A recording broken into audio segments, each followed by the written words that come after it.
महाकुंभ। दोस्तों, ये नाम तो आपने सुना ही होगा। क्या आपको मालूम है कि आखिर वास्तव में महाकुंभ होता क्या है, इसका महत्व क्या होता है और यह शब्द कहां से आया? कुंभ और महाकुंभ क्यों मनाया जाता है? कुंभ और महाकुंभ का आयोजन कब और क्यों किया जाता है? महाकुंभ का इतिहास क्या है? आखिर क्यों सिर्फ 4 स्थानों, उत्तराखंड के हरिद्वार, महाराष्ट्र के नासिक, मध्य प्रदेश के उज्जैन और उत्तर प्रदेश के प्रयागराज में ही, इन चारों स्थानों पर ही हर 12 वर्षों में बारी बारी से इसका आयोजन किया जाता है? आज की इस वीडियो में हम आपको महाकुंभ की वर्षों पुराने इतिहास और इसके अनसुलझे रहस्य से अवगत करवाएंगे, जिनको जानने के बाद आपको आश्चर्य जरूर होगा।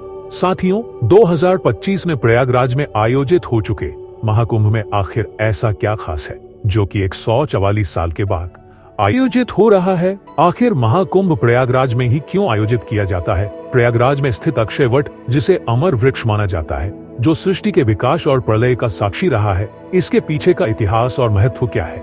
2025 के इस पावन और पवित्र महाकुंभ में देश के 13 प्रमुख अखाड़े हिस्सा लेने वाले हैं। आखिर इन अखाड़ों का इतिहास क्या है?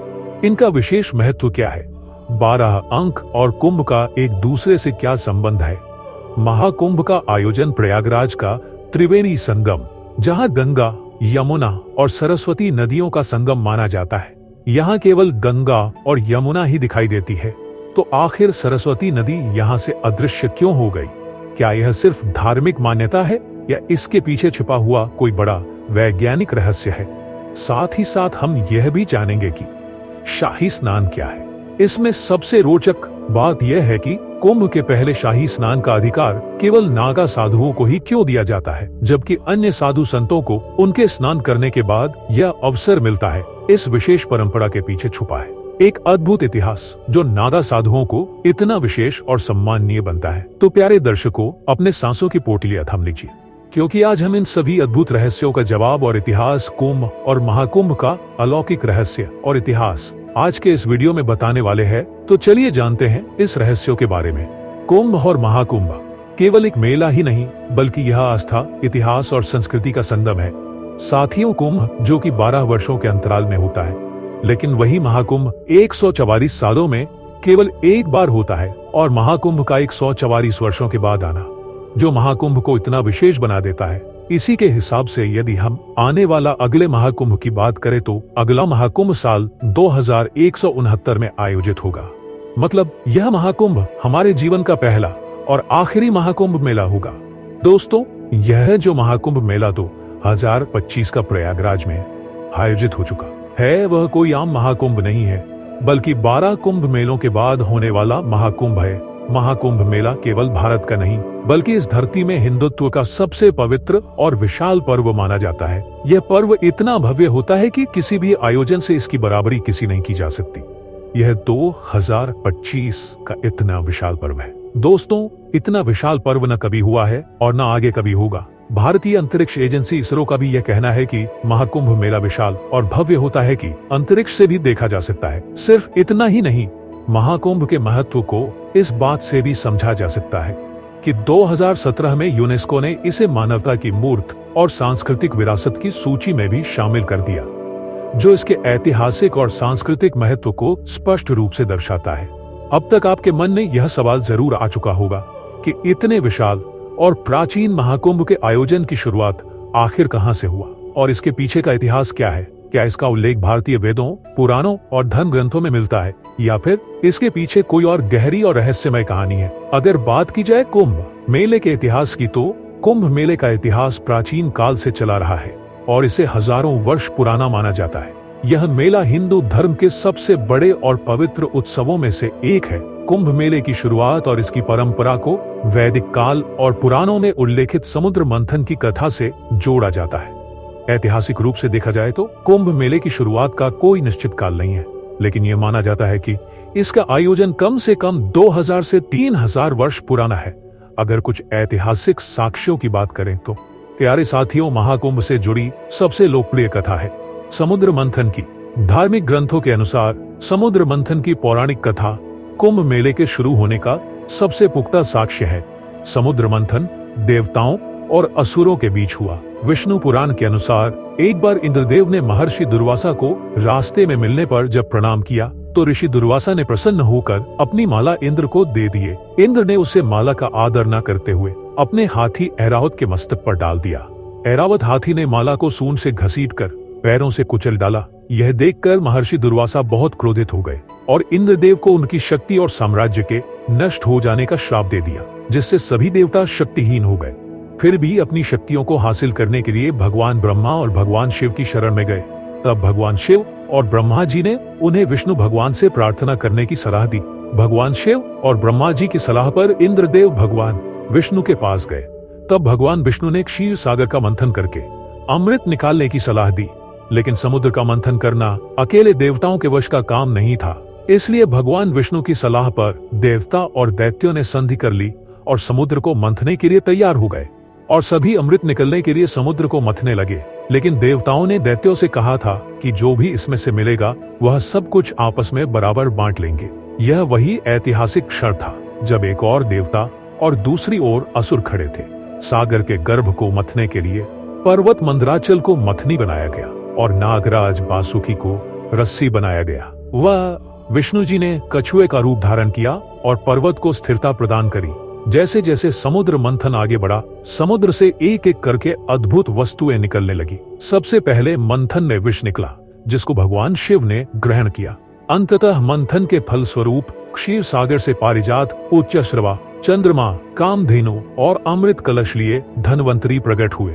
जैसे ही समुद्र मंथन से अमृत कलश दिखाई दिया तो हर किसी की निगाहें उस पर टिक गई। असुरों ने तुरंत इसे छीनने की योजना बनाई, जबकि देवताओं के लिए यह अमृत उनके अस्तित्व का सवाल था। असुरों ने धनवंतरी से अमृत कलश को छीन लिया। जब देवताओं ने दैत्यों के गलत इरादे समझ गए, लेकिन ऋषि दुर्वासा के श्राप के कारण देवता शक्तिहीन हो चुके थे, इसलिए वो सब असुरों से अमृत कलश लेने में असमर्थ थे। कलश को लेकर देवता और असुरों के बीच तनाव गहराने लगा। देवता इससे असुरों के हाथों से बचने के लिए हर संभव प्रयास कर रहे थे। यह एक बहुत बड़ा संघर्ष था, जिसमें दोनों पक्ष अपनी पूरी ताकत लगा रहे थे। देवताओं की शक्तिहीनता को ध्यान में रखते हुए भगवान विष्णु ने असुरों का ध्यान भटकने के लिए मोहिनी का रूप धारण किया और अपनी मायावी शक्ति से मोहिनी रूप धारण कर असुरों से अमृत कलश के लिए और देवताओं में बांट दिया। समझौते के अनुसार दैत्यों को उनका हिस्सा नहीं दिया गया। तब राक्षसों और देवताओं में 12 दिन और 12 रातों तक युद्ध होता रहा। लेकिन यह 12 दिन पृथ्वी के दिनों की तरह नहीं थे। देवताओं का एक दिन मानव के 1 साल के बराबर होता है। इन 12 सालों में देवताओं ने हरिद्वार, उज्जैन, नासिक और प्रयागराज इन चारों स्थानों में विश्राम किया। तभी से ये 4 स्थान आज भी बहुत पवित्र माने जाते हैं। हरिद्वार, उज्जैन, नासिक और प्रयागराज वही स्थान है जहां देवताओं ने अमृत कलश को सुरक्षित रखा था। इन 12 दिव्य दिनों के दौरान उन्होंने 4 बार विश्राम किया। तभी से यह माना गया है कि इन स्थानों पर रहस्यमय शक्तियां हैं। इसलिए स्थान पर प्राचीन काल से ही कुंभ मेला लगता आ रहा है। यही कारण है कि हर 12 साल में इन 4 स्थानों पर कुंभ का आयोजन होता है। लेकिन कहानी का सबसे अहम हिस्सा अभी बाकी है, जिसे जानना आपके लिए बेहद जरूरी है। श्रीमद् भागवत पुराण के सागर 6 प्रसंग में कुंभ विवरणों के अनुसार सागर से 14 रत्न निकले थे। इसमें सबसे पहले हलाहल विष निकला था। इसकी ज्वाला इतनी तीव्र थी कि सभी देवता और दानव इसके ज्वाला से जलने लगे थे। तब भगवान शिव ने देवताओं, दानवों और पूरी सृष्टि की रक्षा के लिए हलाहल विष को पी गए। विष की ज्वाला के कारण शिव जी का कंठ नीला पड़ गया। तभी शिव जी का नाम नीलकंठ पड़ गया और पूरी सृष्टि भगवान शिव को नीलकंठ के नाम से पुकारने लगी। विष की ज्वाला को कम करने लिए सभी देवता और दानव ने शिव जी को शीतल जल चढ़ाया, जिसके बाद उनके शरीर का ताप और जलन कम हुआ। यही कारण है कि सावन के महीने में भगवान शिव जी का जलाभिषेक किया जाता है। दोस्तों, इसलिए कुंभ मेला न केवल धार्मिक आयोजन है, बल्कि यह पौराणिक कथाओं, संस्कृति और गहरी आस्था का संगम है, जो सभी भक्तों को प्राचीन परंपरा और इतिहास से जोड़ता है। कुंभ मेले का आयोजन कब और कहाँ होगा, इसके लिए एक विशेष प्रकार की ज्योतिषीय गणना की जाती है और उसी के आधार पर इसका आयोजन किया जाता है। दोस्तों, 2025 के महाकुंभ का आयोजन प्रयागराज में ही किया जा रहा है, जो कि यह महाकुंभ 144 साल के बाद प्रयागराज में हो रहा है। महाकुंभ का आयोजन 12 कुंभ मेला के बाद किया जाता है, जो कि प्रयागराज में 13 जनवरी से शुरू हो गया है और 26 फरवरी तक चलेगा।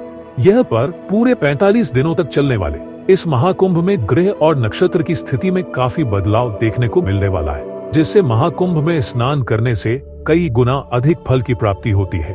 अब आप लोगों के मन में यह सवाल जरूर आ रहा होगा कि फिर भी महाकुंभ प्रयागराज में ही क्यों आयोजन होता है? प्रयागराज में लगने वाले महाकुंभ का महत्व अधिक माना गया है। दरअसल यह 3 पवित्र नदियों गंगा, यमुना और सरस्वती का संगम है, जिस वजह से यह स्थान अन्य जगहों की तुलना में अधिक महत्वपूर्ण है।